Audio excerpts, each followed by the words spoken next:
السلام علیکم دوستو قادیانیت کیا ہے؟ نبوت اور رسالت کا روشن سلسلہ حضرت آدم علیہ السلام سے شروع ہو کر حضرت محمد صلی اللہ علیہ وسلم پر ختم ہو گیا۔ آپ صلی اللہ علیہ وسلم کے بعد کوئی شخص منصب نبوت پر فائز نہ ہوگا، اور آپ صلی اللہ علیہ وسلم کی رسالت و نبوت کا دور قیامت تک رہے گا۔ قرآن و سنت کی روشنی میں اس کو عقیدہ ختم نبوت کہتے ہیں۔ یہ عقیدہ دین اسلام کی بنیاد اور ایمان کی روح ہے، اور ملت اسلامیہ کی وحدت کا راز بھی تا قیامت اسی عقیدہ میں باندھا ہے۔ قرآن کریم کی آیت اور حدیث نبوی نے اس عقیدہ کی حقانیت کی گواہی دی ہے۔ صحابہ کرام کا سب سے پہلا اجماع مسئلہ ختم نبوت پر ہوا۔ جب مسلمہ کذاب نے نبوت کا دعویٰ کیا تو صحابہ کرام کی پوری جماعت نے اس گستاخ کو متفقہ طور پر کافر اور مرتد اور واجب القتل قرار دے کر اسے اس کی جماعت سمیت جہنم رسید کیا۔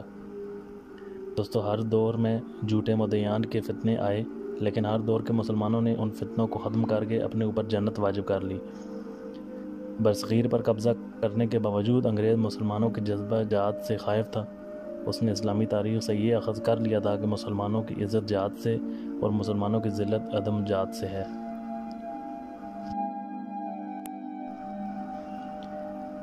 دوستو، انگریز نے جہاد کو ختم کرنے اور امت مسلمہ کو تقسیم کرنے کے لیے ایک انگریزی نبی بنانے کا منصوبہ بنایا۔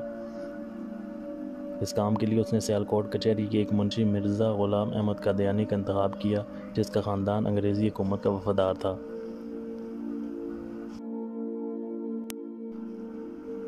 مرزا غلام احمد قادیانی نے انگریز کے اجڑتی ڈاکو کا کردار ادا کرتے ہوئے فتنہ قادیانیت کی بنیاد رکھی۔ قادیانی یہودیوں کے اہلکار امریکہ کے تربیت یافتہ اور اسرائیل کے ایجنٹ ہیں۔ ان کی شریانوں میں توہین اسلام کا وہ گندا خون ہے جو کینسر سے زیادہ خطرناک ہے۔ ہمارے بہت سے بھائیوں اور بہنوں کے ذہن میں ایک سوال کانٹا بنا ہوا ہے کہ قادیانیوں اور دیگر غیر مسلموں میں کیا فرق ہے؟ دوستو، قادیانی زندیق ہیں۔ مرتد وہ ہوتا ہے جو اسلام کو ترک کر کے کوئی اور مذہب اختیار کر لے، اور زندیق وہ ہوتا ہے جو اپنے کفری عقائد کو اسلام کا نام دے، لہٰذا یہ لوگ اسلام کے باغی ہیں۔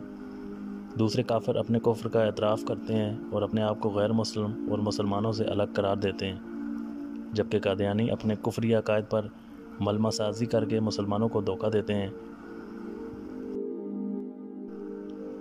دوستو، اب اس بات کو مزید سمجھانے کے لیے ایک مثال دیتا ہوں کہ سب کو مسئلہ معلوم ہے کہ شریعت میں شراب ممنوع ہے۔ شراب کا پینا، اس کا بنانا، اس کا بیچنا تینوں حرام ہیں۔ اب ایک آدمی جو شراب کو فروخت کرتا ہے یہ بھی جرم ہے، اور ایک آدمی جو شراب کو فروخت کرتا ہے اور مزید ستم یہ کرتا ہے کہ شراب پر زمزم کا لیبل چپکاتا ہے، یعنی شراب بیچتا ہے اس کو زمزم کا لیبل لگا کے، مجرم دونوں ہیں، لیکن دونوں کے جرم کی نوعیت میں زمین آسمان کا فرق ہے۔ دوستو، کفر ہر حال میں اسلام کی ضد ہے، لیکن دنیا کے تمام کافر اپنے کفر پر اسلام کا لیبل نہیں لگاتے اور اپنے کفر کو اسلام کا نام سے پیش نہیں کرتے، مگر قادیانی اپنے کفر پر اسلام کا لیبل لگاتے ہیں اور مسلمانوں کو دھوکہ دیتے ہیں۔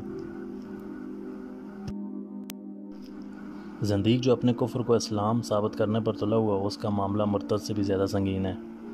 امام شافعی رحمہ اللہ فرماتے ہیں کہ اس کا حکم بھی مرتد کا ہے، یعنی اگر 3 دن میں اس نے توبہ کر لی تو اس کو چھوڑ دیا جائے گا، ورنہ واجب القتل ہے۔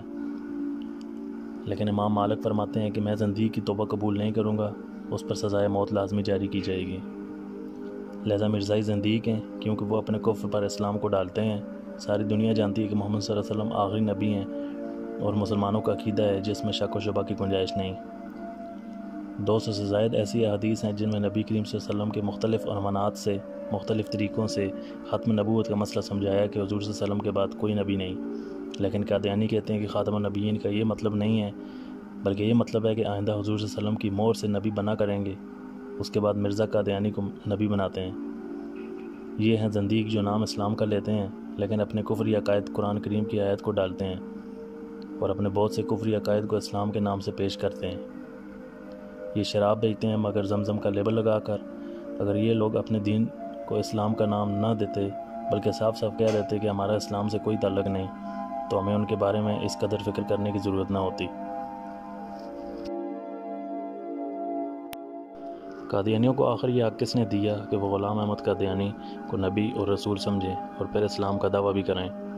اب ہماری ذمہ داری کیا ہے؟